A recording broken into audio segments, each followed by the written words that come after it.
Good morning students.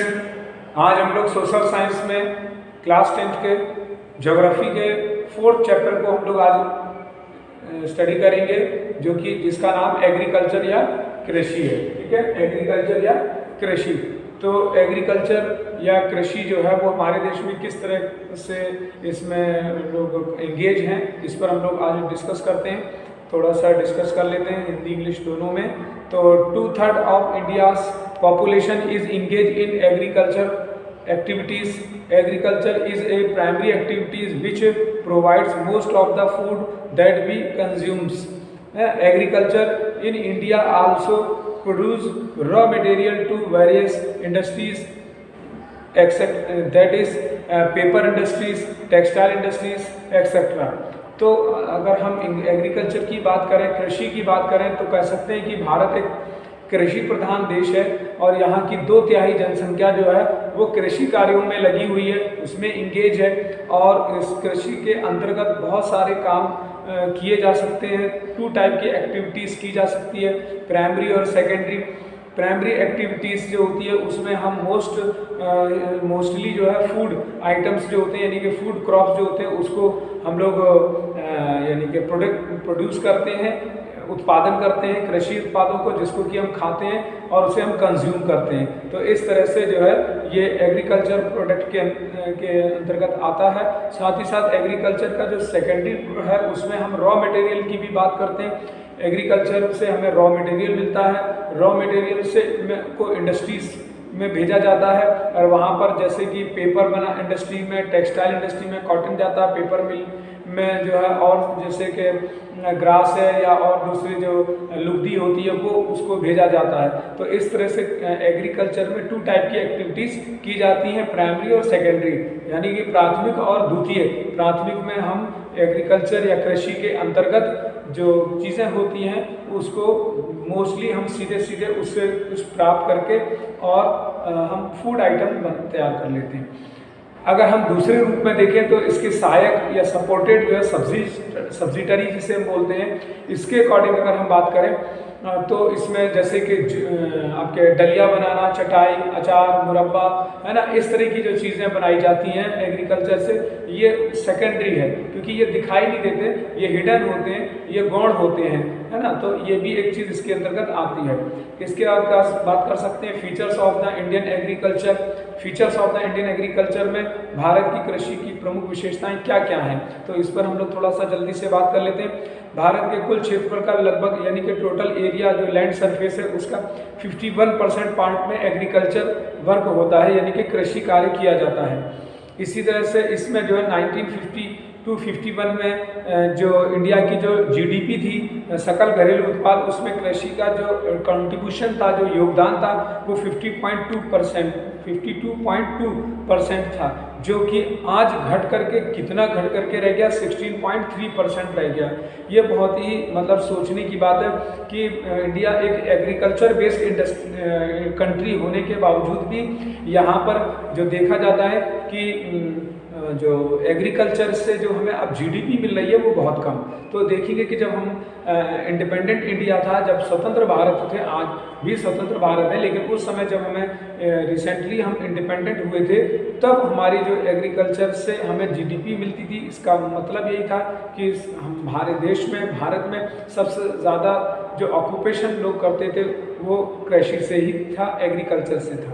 लेकिन आज धीरे धीरे इस पर डिपेंड लोग नहीं है, इससे हट करके दूसरी चीज़ों पर डिपेंड हो रहे हैं, क्योंकि इकोनॉमी के 3 पार्ट होते हैं, याद रखिएगा, प्राइमरी, सेकेंडरी और सर्विस या टेरिटरीज कहते हैं। ठीक है, प्राइमरी, सेकेंडरी और टेरिटरीज सेक्टर। तो प्राइमरी यानी प्राथमिक क्षेत्र, द्वितीय क्षेत्र और तृतीय क्षेत्र होता है। तो प्राथमिक क्षेत्र जो होता है, प्राइमरी सेक्टर, उसमें एग्रीकल्चर का ही काम किया जाता है, और जो सेकेंडरी सेक्टर होता है वो इंडस्ट्रियल एरिया के रूप में होता है, और जो थर्ड होता है वो जो है सर्विस सेक्टर होता है, सर्विस के रूप में इसमें वर्क किया जाता है। ठीक है, तो इस तरह से इसका जो ये जो रिड्यूस हुआ है, इसका कमी का कारण क्या है कि सकल घरेलू उत्पाद में सेवा और उपयोग आदि क्षेत्रों में भागीदारी का बढ़ना। जो हमारा जो एक जीडीपी है, सकल घरेलू उत्पाद, इसमें जो सबसे ज़्यादा मोस्टली क्या हुआ है, जीडीपी में सर्विस सेक्टर इंक्लूड हो गया। आज हर चीज़ की लोग सर्विस प्रोवाइड कर रहे हैं और लोग भी घर घर बैठ करके अब इस सर्विस को लेना पसंद कर रहे हैं। तो सर्विस की वजह से भी एग्रीकल्चर पर डिपेंडेंसी कम हुई है। भारतीय कृषि में बहुत सारी ऐसे भी फीचर्स हैं, जैसे कि कृषि अधिकांश जनसंख्या जीवन निर्वाह का साधन है। बहुत से लोग आज भी, अगर जीडीपी की बात करें तो ये बहुत डाउन हुआ है, लेकिन अगर हम पॉपुलेशन की बात करें तो इसमें कोई खास कमी नहीं आई है। अगर हम स्वतंत्र भारत की बात करें तो उस समय 71% पॉपुलेशन जो थी वो एग्रीकल्चर पर डिपेंड थी, लेकिन आज की अगर हम बात करें तो 68% पॉपुलेशन आज भी एग्रीकल्चर पर डिपेंड है। तो पॉपुलेशन कहीं से भी जो है एग्रीकल्चर के वर्क से कम बहुत ज़्यादा नहीं हुई है, लेकिन जो इससे अर्निंग ऑफ सोर्स था उसमें जो जीडीपी थी उस जीडीपी में कमी आई है। जीडीपी अवश्य जो है कम हो गई है, 16.5% रह गई, जबकि पहले 52.2% थी।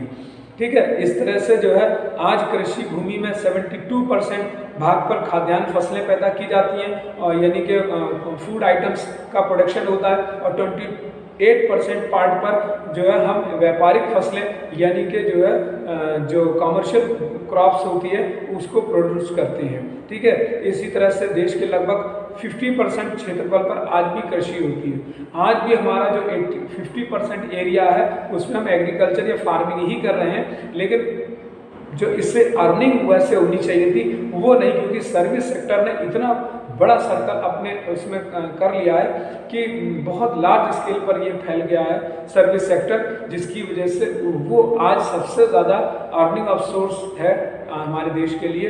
अर्थव्यवस्था का एक बड़ा भाग है जो कि सेवा के क्षेत्र से आता है। अधिकांश देश में एक वर्ष में 2 फसलें ही ली जाती हैं, लेकिन हमारे देश में के बहुत सी जगहों पर 3 फसलें आती हैं, जिसे रबी की फसल होती है, खरीफ की फसल होती है और जायद की फसल होती है। इस समय जो सीज़न चल रहा है, ये जो विंटर सीज़न स्टार्ट हो गया। विंटर सीज़न में रबी की जो क्रॉप्स होती है वो आती है, जिसमें गेहूँ है, मटर है, चना है, सरसों है, लाई है ना, इस तरह की चीज़ें सबसे ज़्यादा पैदा होती है। ये रबी की फसल कहलाती है। इसके पहले जो थी है ना, वो आपकी जो है खरीफ की फसल थी, खरीफ की फसल, रबी की फसल, जायद की फसल। सीक्वेंस देखें तो ये होता है। तो उसमें धान की खेती होती है, मुख्य रूप से बाजरा मक्का की खेती होती है, वो उसमें खरीफ में होती है। और जायद की फसल जो होती है वो ज़्यादातर कह सकते हैं कि सब्जियों से रिलेटेड होती है, ये कहा जा सकता है, लेकिन उसके अलावा भी फिर भी उसमें मूंग है, अरहर है ना, और आपका जो है मसूर है, ये जैसी फसलें पैदा की जाती हैं उसमें। और कुछ जगहों पर कुछ दूसरे तरह की भी फसलें ली जा सकती हैं, और ज़्यादातर सब्जियां और जैसी चीज़ें होती हैं, जैसे कि आपका खीरा है, ककड़ी है, और आपका लौकी है, तरोई है, ये इस तरह की जैसी बहुत सारी और दूसरी जो सब्जियां होती हैं वो पैदा की जाती हैं। इस टाइम में सब्जी में मटर है, आलू है, ये सबसे ज़्यादा बोया जाता है, इसकी क्रॉप सबसे ज़्यादा यानी कि इसकी फसल पैदा की जाती है। हमारी एग्रीकल्चर है हमारी इंडिया की, भारत के जो कृषि है उसके पिछड़ेपन और कम उत्पादन का मुख्य कारण क्या है? क्या कारण है कि हमारे देश में सबसे कम उत्पादन होता है? तो भारत में कृषि के पिछड़ेपन और उसके कम उत्पादन के बहुत सारे रीजन और कारण हैं, जैसे कि कृषि की वर्षा पर निर्भरता। हमारे देश में आज भी एग्रीकल्चर जो है वो रेन बेस्ड है, यानी कि जो नेचुरल रेनफॉल होता है, यानी कि वर्षा होती है तब किसान इंतज़ार करता है कि जब वर्षा हो जाएगी तब हम उस पर फसल बोएंगे। अगर वर्षा नहीं होती है तो हमारे यहाँ सूखा पड़ जाता है, अकाल कहते हैं उसको, यानी कि एग्रीकल्चर खराब हो जाती है। तो इस तरह से हमारे देश में कृषि मुख्य रूप से वर्षा पर निर्भर है। तो सबसे बड़ी बात जो है वो यहाँ पर ये भी है कि इसीलिए हम इसको मानसून के हाथ का जुआ कहते हैं कि अगर कृषि में वर्षा नहीं होगी तो सब गड़बड़ा जाएगा, अगर वर्षा होगी तो बहुत अच्छी कृषि होगी, वर्षा नहीं होगी तो कृषि खराब हो जाएगी। इसलिए अब उसके 2 रीजन है, एक अकॉर्डिंग टू क्लाइमेट यानी जलवायु के अनुसार भी ऐसा है, जलवायु यानी कि वर्षा होने से जलवायु में मॉइस्चर आता है, नमी आती है, और इस तरह से एक एटमॉस्फेयर तैयार होता है और उससे फार्मिंग अच्छी होती है।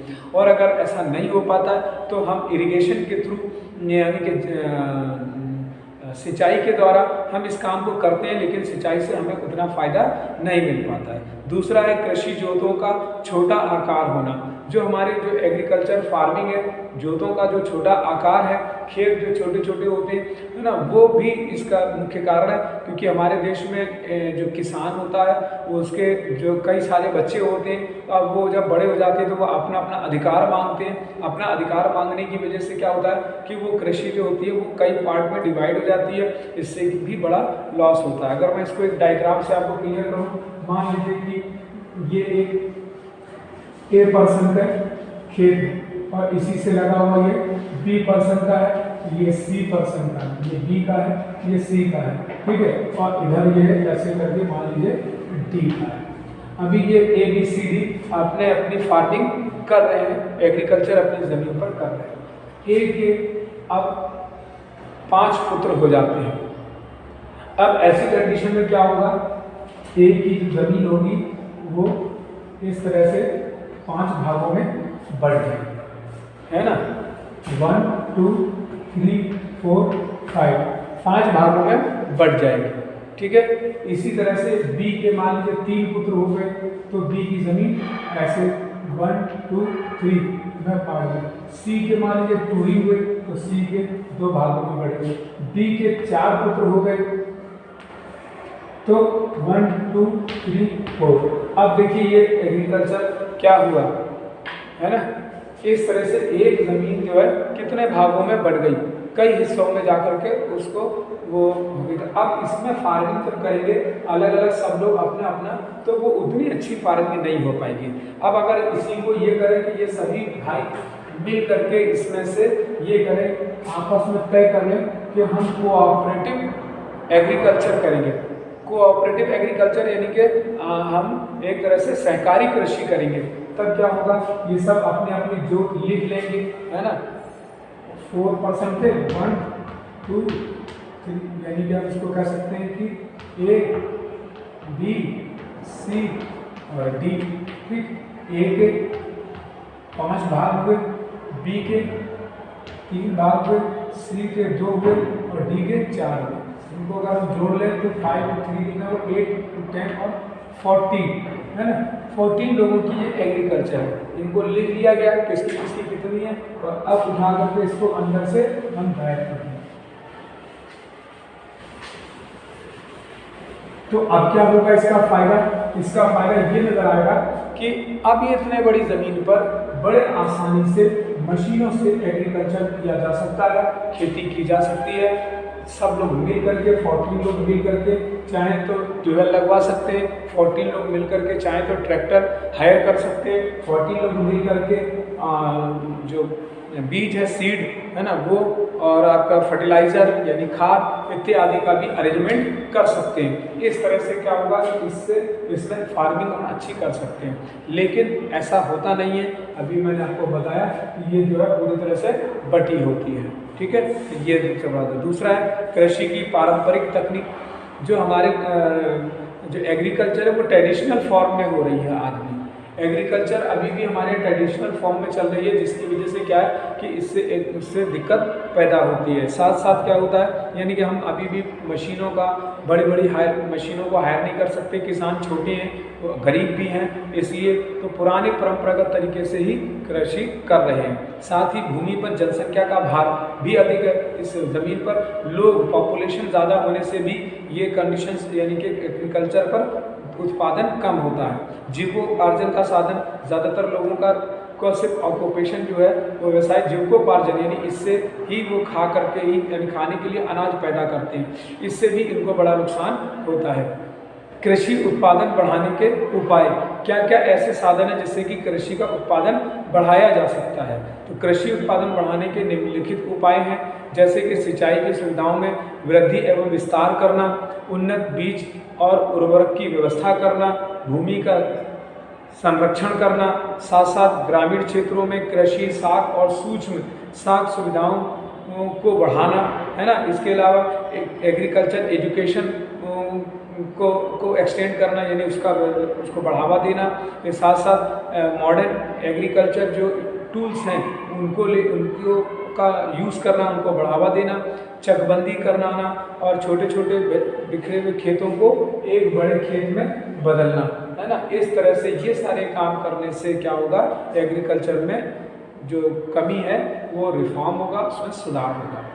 इसी तरह से अब हम बात करते हैं हमारे देश में कृषि के प्रकार कितने हैं, है ना, टाइप ऑफ एग्रीकल्चर। तो हमारे देश में टाइप ऑफ एग्रीकल्चर में प्रारंभिक जीविका निर्वाहन कृषि है, प्राइमरी, है ना, फूड कंज्यूम, है ना, फूड दैट भी कंज्यूम, हम लोग सिर्फ इसमें फूड को कंज्यूम करने के लिए एग्रीकल्चर करते हैं।